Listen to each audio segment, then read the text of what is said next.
Alexandre o Grande, em apenas 32 anos, redefiniu o mundo conhecido no século IV a.C. Forjou um império da Grécia ao rio Indo.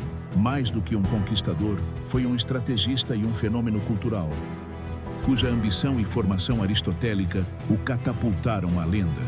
A história dele é uma crônica de como a vontade e a herança moldaram o destino de vastas civilizações. Dê like, inscreva-se e compartilhe. Vamos começar. O fascínio por Alexandre não diminuiu ao longo dos milênios. Na verdade, só aumentou, alimentado pelo romantismo de seus feitos e pela magnitude incomparável de seu legado. Seu nome evoca instantaneamente imagens da indomável cavalaria dos companheiros, Hetairoi, de cidades fundadas com plantas hipodâmicas no meio do deserto, as inúmeras Alexandrias, e, sobretudo, a imagem de um jovem rei que ousou sonhar em ser um deus vivo. Desde cronistas contemporâneos e posteriores como Plutarco, Arriano de Nicomédia e Quinto Curcio Rufo na Antiguidade, cujas obras são as principais fontes até historiadores contemporâneos, sua vida tem sido objeto de estudo, debate e até mesmo de mitificação. Seu exemplo inspirou líderes militares e estadistas de épocas posteriores, desde Júlio César, que chorou diante de sua estátua, reconhecendo a insignificância de suas próprias conquistas em sua idade, até Napoleão Bonaparte, que estudou meticulosamente suas campanhas como um manual de estratégia. Não é apenas a magnitude de sua conquista que impressiona, mas a velocidade vertiginosa com que a realizou, apenas 11 anos de campanhas ativas, do Helesponto ao Ífase, e a profunda marca transformadora que deixou na estrutura geopolítica do mundo antigo. Alexandre foi a ponte cultural definitiva que uniu a civilização grega, com sua filosofia racionalista e sua tradição de autogoverno, democrático ou oligárquico, aos vastos e antigos impérios do Oriente. Este ato ousado inaugurou uma nova era. Seu impacto transcende o âmbito puramente militar, permeando a filosofia, a ciência, a religião e a arte, num processo de hibridização cultural forçada, porém eficaz, que raramente se repetiu com tamanha intensidade na história: o helenismo. Esse sincretismo não foi passivo, foi um choque e uma fusão ativos que transformaram tantos conquistadores, que adotaram vestimentas e rituais orientais, como a monarquia de origem divina, quanto os conquistados, que abraçaram o conhecimento e a língua grega, especialmente as elites. A disseminação da língua grega, a koiné, ou comum, e as formas de pensar gregas e helênicas se espalharam pela Ásia Menor, Egito e até o subcontinente indiano, assimilando, por sua vez, elementos orientais, como práticas administrativas e certas divindades, à cultura grega, criando um mundo fundamentalmente novo.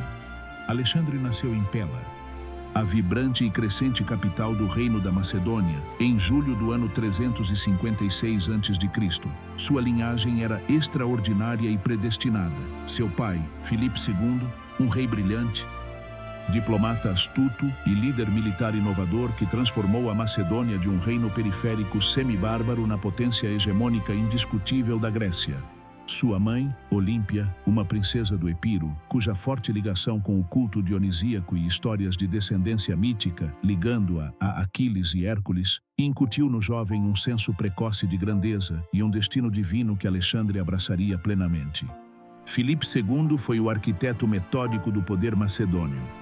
Ele compreendeu que a chave para a expansão residia não apenas na diplomacia instável e nas alianças, mas também em uma inovação militar profunda e sistemática.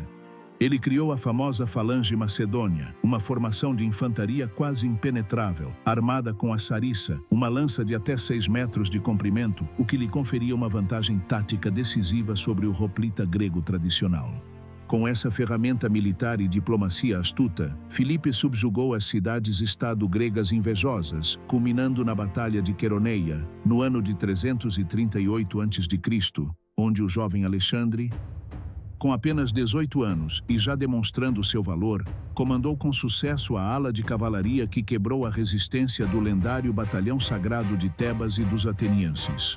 Essa vitória selou a Liga de Corinto, colocando Filipe à frente de uma coalizão panhelênica, cujo objetivo declarado era a invasão da Pérsia, antiga e odiada inimiga da Grécia, desde as guerras greco-persas. A ascensão da Macedônia sob o reinado de Filipe não foi por acaso. baseava-se numa reforma militar abrangente que superava as fragilidades do modelo de milícia cidadã grega, que se dissolvia após cada campanha. Filipe profissionalizou o exército, criando uma força coesa em tempo integral e treinando seus homens durante todo o ano. Um conceito radicalmente incomum na época. A sarissa não era apenas uma arma, mas uma mudança paradigmática na guerra de infantaria, permitindo que a falange se defendesse contra a cavalaria e dominasse o campo de batalha com uma profundidade tática de até 16 fileiras. Além disso, Filipe desenvolveu e profissionalizou uma força sofisticada de cavalaria pesada, os hetairoi, ou companheiros, recrutados da nobreza macedônia e liderados em combate pelo próprio rei ou seu herdeiro, que seriam a principal e letal arma de choque de Alexandre. A introdução da artilharia de cerco, incluindo catapultas e torres móveis, também revolucionou a capacidade macedônia de tomar fortalezas bem defendidas. Essa máquina de guerra abrangente, profissionalizada e tecnologicamente superior, aperfeiçoada por seu pai, foi o motor que Alexandre herdou e que lhe permitiu conquistar um império. A educação de Alexandre foi igualmente excepcional e cuidadosamente planejada. Filipe procurou o melhor tutor disponível para seu herdeiro, Aristóteles, o discípulo mais brilhante de Platão. Durante 3 anos cruciais, de 343 a 340 a.C., Alexandre foi educado em Miesa, um santuário perto de Pela, absorvendo não apenas filosofia e retórica, mas também matemática, história, ciências naturais e uma profunda apreciação pela poesia e literatura gregas. A Ilíada de Homero tornou-se seu manual de cabeceira, um guia moral e militar, e Aquiles, o herói troiano, tornou-se seu modelo e seu ideal de glória épica. A influência de Aristóteles, o maior pensador sistemático de seu tempo, não pode ser subestimada. Além da filosofia clássica, Alexandre recebeu formação em ciências naturais, botânica, zoologia e medicina, o que mais tarde se refletiria em sua prática de levar geógrafos, botânicos e zoólogos consigo em suas campanhas para documentar meticulosamente o mundo conquistado. O grande filósofo incutiu em Alexandre a crença profundamente enraizada na superioridade inerente da cultura grega sobre os bárbaros, um termo pejorativo usado para não-gregos.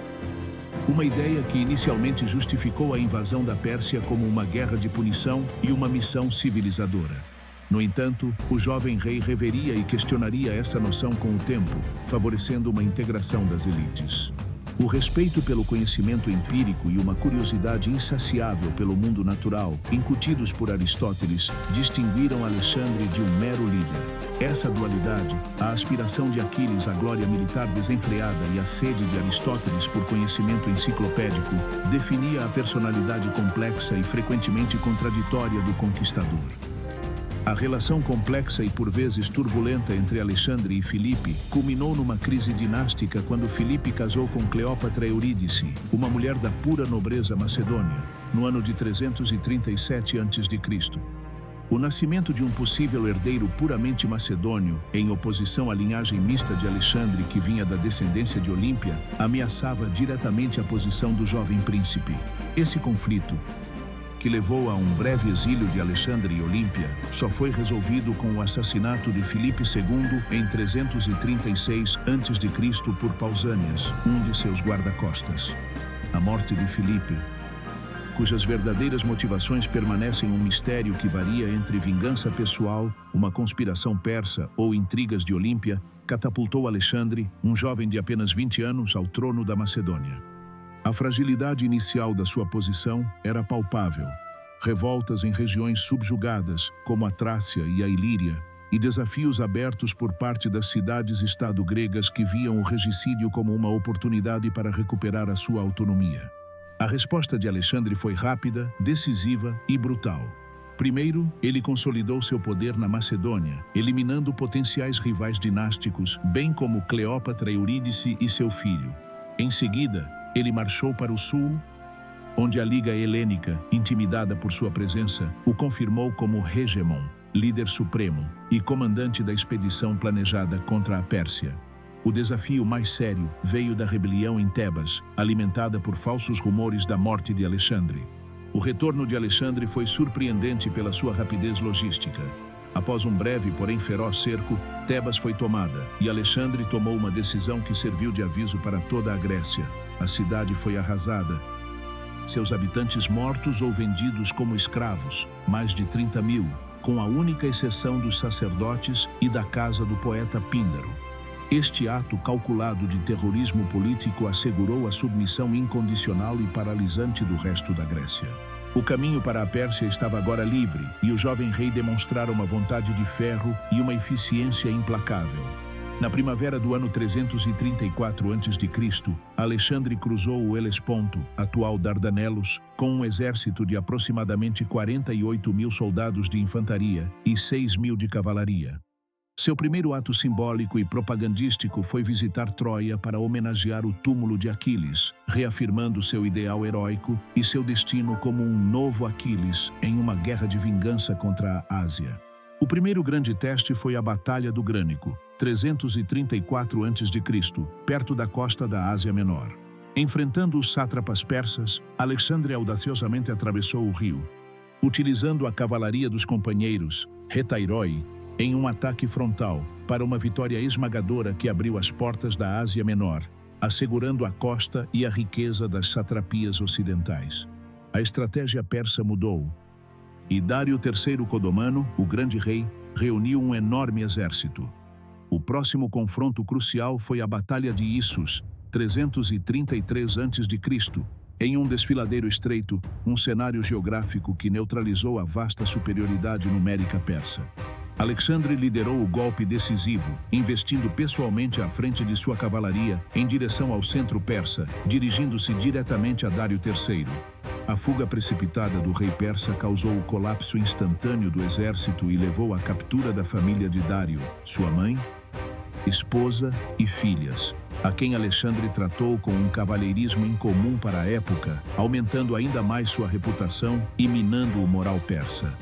Após isso, Alexandre não perseguiu Dário imediatamente, mas decidiu assegurar sua retaguarda eliminando as bases navais persas no Mediterrâneo Oriental, o que envolveu os brutais e prolongados cercos de Tiro e Gaza.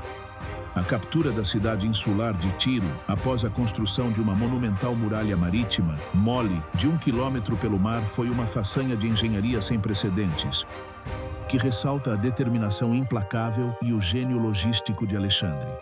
Com o Egito sob controle, 332 a.C., Alexandre foi recebido como um libertador do jugo persa.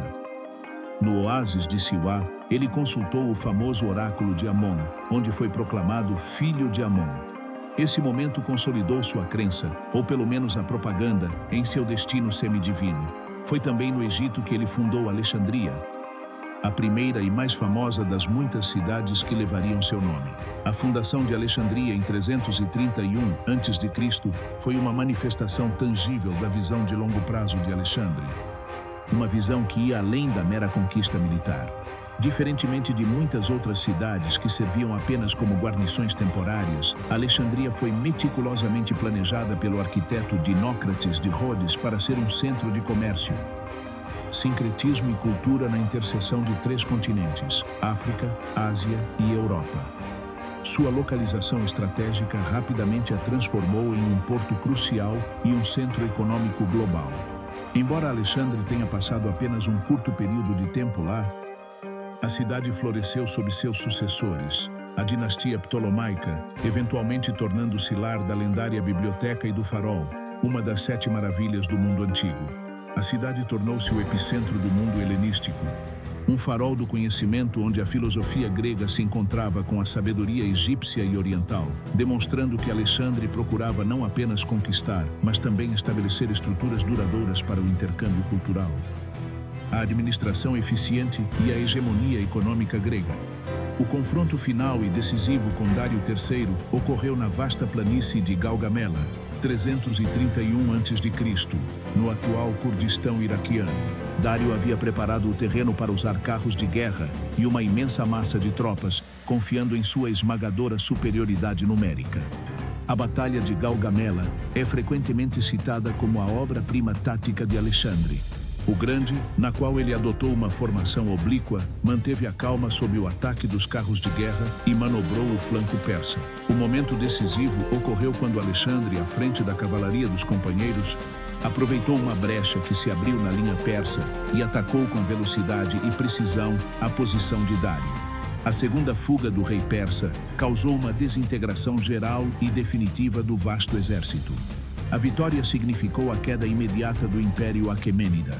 Alexandre entrou triunfalmente em Babilônia, Susa e finalmente em Persépolis, o coração cerimonial do Império, onde se apoderou de um imenso tesouro. Em Persépolis, num ato carregado de simbolismo político, ele ordenou a queima do Palácio Real.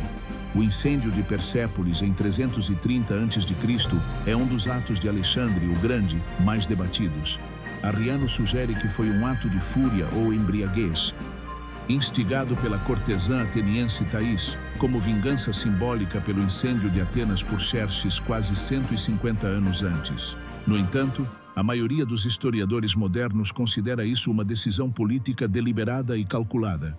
Ao destruir a capital cerimonial, Alexandre enviou uma mensagem inequívoca às cidades-estado gregas.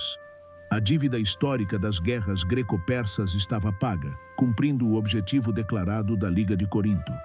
Ao mesmo tempo, marcou a transição oficial de Alexandre, de líder de uma cruzada grega a novo governante legítimo da Pérsia. Ele destruiu o símbolo da antiga monarquia para construir sua própria legitimidade oriental do zero. A dualidade desse ato ressalta a complexidade de Alexandre, uma mistura de paixão pessoal, propaganda grega e cálculo político oriental. Curta, inscreva-se e compartilhe. Após o assassinato de Dário III pelas mãos de seu próprio sátrapa, Bessus, Alexandre continuou sua perseguição e campanha pela Média, Hircânia e Pártia, apresentando-se como o vingador de Dário e o legítimo sucessor dos Aquemênidas. Os 4 anos seguintes, de 330 a 327 a.C., foram dedicados à conquista das satrapias orientais, atuais Afeganistão, Uzbequistão e Tadiquistão, uma campanha árdua e brutal contra tribos guerreiras resilientes, marcada por feitos notáveis como a captura da rocha sogdiana. À medida que o império crescia, também cresciam as tensões internas com seus compatriotas macedônios. Alexandre começou a adotar costumes persas, vestindo trajes medos, empregando eunucos em sua corte e, o mais controverso, exigindo a prosquinesis, o ritual persa de prostrar-se diante do rei, um ato que para os macedônios e gregos só era apropriado diante de um deus.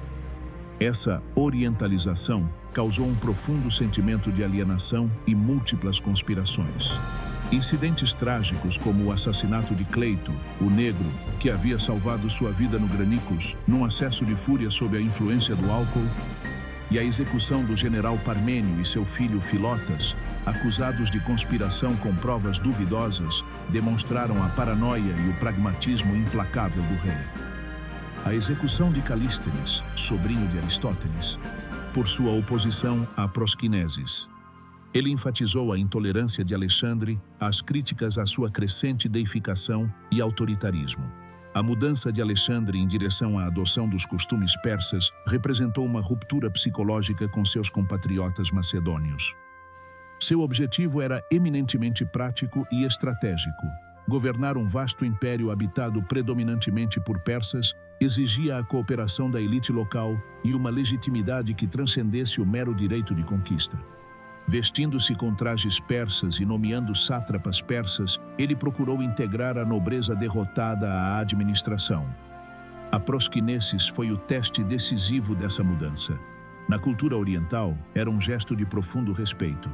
Para os gregos e macedônios, era um ato de culto reservado exclusivamente às divindades. A insistência de Alexandre nesse rito não foi apenas um erro político que gerou ressentimento e revoltas, mas também refletiu sua crescente convicção em sua própria divindade, uma crença alimentada por sua visita a Siwa e sua ambição desmedida. No ano de 327 a.C., Alexandre embarcou na fase final de sua conquista. A Índia, atual Punjab, buscando alcançar o limite oriental do mundo conhecido. O oceano que circunda a Terra, segundo a cosmografia grega. A Batalha do Hidáspes, 326 a.C., foi a mais difícil de suas vitórias, onde ele enfrentou o rei Poro com um exército formidável que incluía 200 elefantes de guerra. A vitória de Alexandre foi uma obra-prima tática de flanqueamento em meio a uma tempestade torrencial e, ao mesmo tempo, uma demonstração de magnanimidade política. Impressionado com a bravura de Poro, permitiu que ele mantivesse seu reino como um sátrapa aliado. No entanto, às margens do rio Ífase, atual rio Beás, o exército macedônio, exausto após 11 anos de campanha implacável, recusou-se categoricamente a prosseguir. Eles haviam ultrapassado os limites do mundo conhecido e estavam devastados física e emocionalmente. O motim em Ífase é um momento crucial que revela os limites do carisma e da vontade de Alexandre diante da resistência coletiva. Os soldados, muitos deles veteranos desde o início da campanha, temiam o desconhecido, as vastas e hostis terras do Ganges. Sabiam que a ferocidade dos exércitos indianos com seus elefantes havia diminuído seu moral e ansiavam por voltar para casa. O famoso discurso de Alexandre foi recebido com um silêncio obstinado, um ato de insubordinação passiva que o rei, pela primeira vez na vida, não conseguiu superar. Esse evento o obrigou a ceder, marcando o ponto de virada e o limite físico de seu império. A viagem de regresso foi uma das tarefas mais árduas da sua vida. O exército desceu o rio Indo e a maior parte da infantaria, liderada pessoalmente por Alexandre, empreendeu uma marcha punitiva pelo deserto da Redrócia, atual Baluchistão. Uma jornada de 70 dias em condições infernais, onde milhares pereceram de sede e fome. Esse ato, visto por muitos como uma punição deliberada pela rebelião, revelou a dureza, a obstinação e a crueldade latente do rei. O retorno de Alexandre a Susa em 324 a.C. marcou os anos finais de seu reinado, caracterizados por uma profunda reorganização administrativa e uma aceleração drástica de sua política de fusão cultural. O rei agiu com mão de ferro contra os sátrapas que haviam abusado do poder em sua ausência, executando vários deles. Sua política de fusão atingiu o ápice nos casamentos de Susa, um casamento em massa onde 92 nobres macedônios, incluindo o próprio Alexandre, casaram-se com mulheres persas. Alexandre casou-se com Barcine, Statira, filha de Dário III, com o objetivo explícito de criar uma classe dominante macedônio-persa integrada e legítima. Apesar disso, o descontentamento macedônio continuou latente, culminando na revolta de Opis, onde os soldados reclamaram furiosamente da orientalização e da incorporação de unidades persas em pé de igualdade. Alexandre reprimiu o motim com uma combinação de isolamento dos líderes e uma reconciliação teatral e emotiva, enviando 10.000 veteranos para casa com generosas recompensas. No ano de 323 a.C., Alexandre retornou à Babilônia, repleto de grandes planos, a invasão da Arábia, a circunnavegação da África e uma grande expedição naval para expandir ainda mais seu império. Mas sua saúde estava se deteriorando rapidamente, provavelmente devido a excessos, lesões antigas ou doenças tropicais. Após participar de um banquete, ele adoeceu gravemente. Nos dias seguintes, seu estado de saúde piorou até que ele entrou em coma. Quando lhe perguntaram a quem legaria seu império, Alexandre respondeu de forma trágica e ambígua: ao mais forte, Tokhraisto. Alexandre o Grande morreu na Babilônia em junho de 323 a.C., com apenas 32 anos de idade. A morte súbita e inexplicável de Alexandre o Grande na Babilônia, em junho de 323 a.C., não foi apenas um evento biológico, mas um cataclismo político e cultural, cuja onda de choque remodelou o mundo antigo.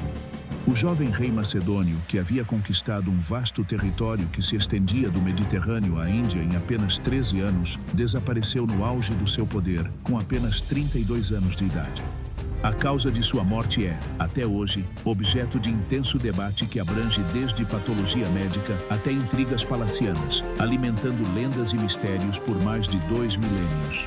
Os sintomas descritos em detalhe por fontes históricas, principalmente o Diário da Corte Real, embora incompleto, são confusos e ao mesmo tempo compatíveis com diversas condições. Após uma longa bebedeira e um banquete com seus oficiais, Alexandre desenvolveu uma febre alta, calafrios intensos dores agudas e crescentes no corpo e uma incapacidade progressiva de falar, vindo a falecer após 11 dias de sofrimento. Na Babilônia, cidade localizada em uma área endêmica para doenças tropicais, essas enfermidades poderiam apontar para causas naturais, como a virulenta febre tifoide, a malária por Plasmodium falciparum ou febre do Nilo Ocidental. A hipótese de que Alexandre sofria de saúde debilitada devido a ferimentos de guerra, consumo excessivo de álcool e o constante esgotamento de suas campanhas militares torna qualquer uma dessas doenças plausível como causa final de sua morte. No entanto, a rapidez e o momento crucial de sua morte, no auge de seus planos de expansão, geraram imediatamente suspeitas de envenenamento, uma narrativa que se popularizou instantaneamente e se consolidou no imaginário histórico. As fontes históricas rapidamente apontaram os oponentes de sua política de fusão cultural oriental, especialmente Antípatro, o regente da Macedônia, e seu filho Cassandro. Antípatro era criticado e temido por Alexandre, e a possibilidade de que ele enviasse uma substância letal da Grécia tornou-se a principal teoria da conspiração. A ciência forense moderna tem tentado fornecer uma explicação mais precisa para a teoria do envenenamento. Uma das hipóteses mais proeminentes é a ingestão de vinho adulterado com eléboro branco, Veratrum album, uma planta altamente tóxica que, quando consumida em doses adequadas, pode causar sintomas compatíveis com as doenças descritas: vômitos, fortes cólicas abdominais, extrema fraqueza e até paralisia e morte por arritmia. Alternativamente, alguns sugeriram estricnina ou até mesmo arsênico. Contudo, sem vestígios biológicos para uma análise toxicológica definitiva, a causa da morte de Alexandre permanece um enigma, um ponto de virada cujo único fato irrefutável é que se tratou de um cataclismo político. O maior problema que garantiu uma guerra civil imediata foi a falta de um herdeiro adulto legítimo. Quando lhe perguntaram no leito de morte a quem legaria seu vasto império, Alexandre, segundo a lenda, respondeu com a frase ambígua: "Tu Christo", ao mais forte ou ao melhor. Essa decisão foi um convite aberto ao conflito. Seu filho Alexandre IV nasceu póstumamente e seu meio-irmão Filipe III Arrideu era mentalmente incapaz de governar. Assim, imediatamente após o funeral de seu líder, os generais de Alexandre, conhecidos como diádocos, sucessores, iniciaram uma série de conflitos territoriais conhecidos como as Guerras dos Diádocos, um período sangrento de meio século que desintegrou o império. Os principais pretendentes, Ptolomeu, Seleuco, Antígono, Lisímaco e Cassandro, lutaram ferozmente pela hegemonia, movidos pela ambição pessoal de herdar o manto do grande conquistador. Desse conflito prolongado e destrutivo emergiram os grandes e estáveis reinos helenísticos, que definiram o mapa político e cultural do mundo oriental por 3 séculos. O reino ptolomaico do Egito, fundado por Ptolomeu I Sóter, que estabeleceu sua capital em Alexandria e se tornou uma das dinastias mais duradouras. O Egito ptolomaico, famoso por sua riqueza agrícola, sua política isolacionista e a célebre Biblioteca de Alexandria, foi o último bastião do helenismo antes da conquista romana. O Império Seleucida, fundado por Seleuco I Nicátor, foi o maior dos reinos helenísticos, estendendo-se por grande parte da Ásia Menor, Mesopotâmia e Pérsia, com capitais em Seleucia, às margens do Tigre, e Antioquia. Esse império serviu como o principal motor da difusão grega no Oriente, embora sua imensidão o tornasse vulnerável e propenso à fragmentação. E o reino antigônida da Macedônia e Grécia, estabelecido por Antígono I Monoftalmo e consolidado por sua dinastia, controlava o coração da cultura grega e mantinha a tradição macedônia, embora frequentemente se envolvesse em conflitos com as cidades-estado gregas e Roma. Embora o império territorial de Alexandre tenha se desintegrado, seu verdadeiro legado não foi político, mas cultural. O período que se seguiu à sua morte, de 323 a.C. a 30 a.C., é conhecido como Era Helênica ou Helenística, uma época de sincretismo cultural sem precedentes. Alexandre fundou mais de 20 cidades, muitas delas chamadas Alexandria, que funcionavam como centros nevrálgicos desse intercâmbio. A mais importante delas, Alexandria, no Egito, tornou-se o farol do conhecimento e da globalização antiga. A imposição da língua grega, em seu dialeto comum conhecido como koine, como a língua franca do Mediterrâneo ao rio Indo, foi a chave para essa revolução cultural. Essa língua permitiu um fluxo massivo de ideias, filosofias, ciência e arte. Na filosofia, o helenismo marcou uma mudança crucial, desviando o foco do pensamento antigo da polis, cidade-estado, e focando no indivíduo e em seu lugar em um mundo vasto e cosmopolita. Escolas de pensamento como o estoicismo, fundado por Zenão de Cítio, e o epicurismo, fundado por Epicuro, surgiram oferecendo conforto e orientação moral para o indivíduo em um mundo maior e menos estável. Na ciência, figuras monumentais como Euclides, geometria, Arquimedes, física e engenharia, e Ptolomeu, astronomia, floresceram, e suas obras foram amplamente disseminadas graças a koine e centros de estudo como a Biblioteca e o Museu de Alexandria. O período helenístico foi um mundo cosmopolita e dinâmico, onde as antigas fronteiras étnicas se tornaram menos nítidas. A arquitetura, a arte e o comércio atingiram novos níveis de sofisticação.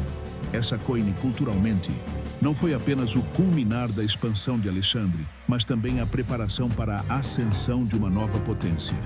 O Império Romano, ao conquistar os reinos helenísticos, não os destruiu, mas sim herdou e absorveu suas estruturas administrativas, suas rotas comerciais e, fundamentalmente, sua base cultural grega. Alexandre o Grande, com seus defeitos, sua tirania ocasional, sua megalomania e sua sede insaciável de glória, foi, em essência, um catalisador histórico. Sua obra épica transformou o mapa mundi, impulsionou a interação entre o Oriente e o Ocidente e lançou as bases culturais e linguísticas que influenciariam o desenvolvimento da civilização ocidental e a administração do mundo romano por mais um milênio. Sua história fascina eternamente por um jovem que, em apenas 13 anos, realizou um feito épico que lhe garantia um lugar permanente no panteão dos imortais. Curta, inscreva-se e compartilhe. Até a próxima.